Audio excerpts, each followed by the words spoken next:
सांवेर उपचुनाव में मतदान केंद्रों पर 8 या उससे अधिक कर्मचारियों का स्टाफ मतदान की प्रक्रिया संपन्न कराएगा। कोरोना को देखते हुए पहली बार आशा कार्यकर्ता और पैरामेडिकल स्टाफ की ड्यूटी मतदान के दौरान लगाई जाएगी। कोरोना के बीच होने वाले उपचुनाव को लेकर निर्वाचन आयोग के लिए मतदान का प्रतिशत बढ़ाना चुनौती है। इसलिए प्रशासन सुरक्षित मतदान कराने की बात पर जोर दे रहा है। सुरक्षित मतदान के लिए सांवेर विधानसभा में बूथ पर उपस्थित रहने वाले मतदान कर्मी के अलावा स्वास्थ्य विभाग ने 1500 से ज्यादा आशा कार्यकर्ता व पैरामेडिकल स्टाफ की ड्यूटी लगाई है। मुख्य स्वास्थ्य अधिकारी डॉक्टर प्रवीण जड़िया ने बताया कि मतदाता के बूथ के अंदर आने से लेकर बाहर निकलने तक उसकी कोविड प्रोटोकॉल के तहत की जाने वाली स्क्रीनिंग की प्रक्रिया को पूरा किया जाएगा।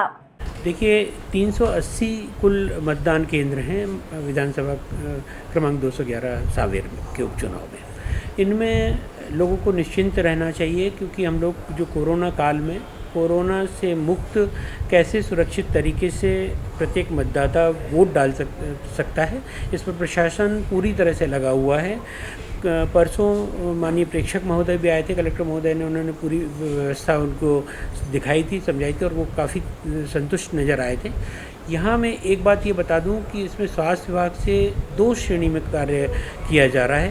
पहले वर्ग में हमारी एएनएम या अन्य पैरामेडिकल स्टाफ जो कि लेप्रेसी, ट्यूबरकुलोसिस, चेस्ट और आई से अथवा एमपीडब्ल्यू या सुपरवाइज़र श्रेणी के रहेंगे। इनका कार्य होगा, प्रत्येक व्यक्ति मतदाता जैसे ही मतदान स्थल पर पहुंचेगा सबसे पहले उनका टेम्परेचर देखा जाएगा। यदि सामान्य आता है तो वो अगली श्रेणी में जाएगा। यदि किसी का बढ़ा हुआ टेम्परेचर आता है तो उन्हें 10 मिनट बिठाने के पश्चात पुनः टेम्परेचर देखा जाएगा, क्योंकि कई बार हो सकता है धूप में आए हों, चल के आए हों तो टेम्परेचर बढ़ा मिल जाए। 10 मिनट बाद यदि पुनः बढ़ा हुआ मिलता है तो उन्हें एक आइसोलेशन रूम प्रत्येक मतदान केंद्र में बनाया गया है, जहां उन्हें बिठाया जाएगा और मतदान के अंतिम घंटे में उन्हें मतदान की सुविधा दी जाएगी। दूसरे चरण में जब यह व्यक्ति यहाँ से आगे आएंगे तो आशा, हमारी जो 300 आशाओं की हमने प्रत्येक बूथ पर ड्यूटी लगाई है, इनका कार्य रहेगा कि जो भी मास्क नहीं पहने हैं उन्हें मास्क दिया जाए और प्रत्येक मतदाता को एक दाहिने हाथ में पहनने योग्य ग्लव्स दिया जाए, ताकि वो सुरक्षित तरीके से मतदान कर सकें और किसी भी तरह का कांटेक्ट उनका मशीन से या जहां साइन करना है वहां या कोई भी कूपन हाथ में लेना है वहां किसी के भी संपर्क में वो नहीं आएंगे। तीसरा जो कार्य रहेगा हमारी आशा का, वो रहेगा टोकन के वितरण का, जिससे मतदाताओं को लाइन में ना लगना पड़े, बल्कि वहाँ जो उनकी बैठने की सुविधा दी गई है तो उन चेयर्स पे बैठेंगे और जब उनका नंबर आएगा तब वो वहाँ जाएंगे। जैसे ही मतदाता मतदान केंद्र के अंदर वोटिंग के लिए प्रवेश करने लगता है, एक व्यक्ति उस प्रवेश द्वार पर रहेगा जो कि सैनिटाइज़र को लिए रहेगा और वो उसको स्प्रे करके सैनिटाइज उनके हाथों को करेगा।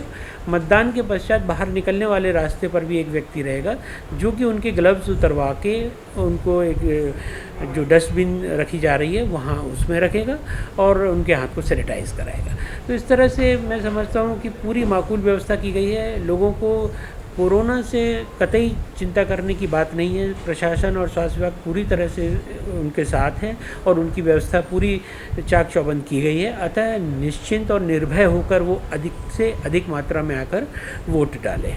मध्य प्रदेश में 28 विधानसभा सीटों पर होने वाले उपचुनाव में सांवेर सीट राजनीतिक और प्रशासनिक दोनों लहजे से तो संवेदनशील है ही, लेकिन इंदौर में फैले कोरोना के व्यापक संक्रमण के लिहाज से भी यह सीट संवेदनशील मानी जा रही है।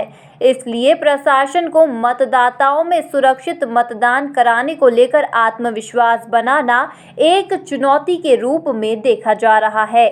Bureau report, MP news, Indore.